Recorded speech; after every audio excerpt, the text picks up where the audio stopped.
શબ્દ ઘણા બધા આપણી પાસે છે, પણ શબ્દનો ઉપયોગ ક્યાં કરવો, કયો શબ્દ ક્યારે બોલો, એ આપણને જ્યારે ખબર હોય તો જ એ આપણને રસ્તો બતાવી શકે છે.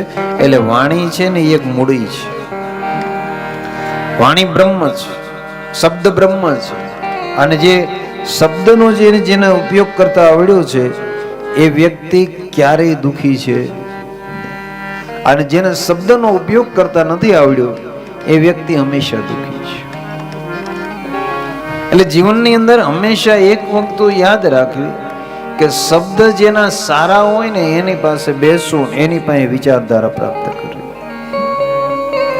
સારા શબ્દ જેની પાસે હશે ને ક્યારેય પોતાના કુટુંબનું અહિત નહીં થવા દે. સારા શબ્દ હશે એ પોતાના ગામનું અહિત નહીં થવા દે.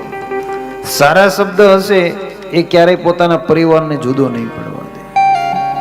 પણ જ્યારે પોતાના શબ્દ જ જ્યારે માણસને માનવિક રીતે પ્રહાર કરે,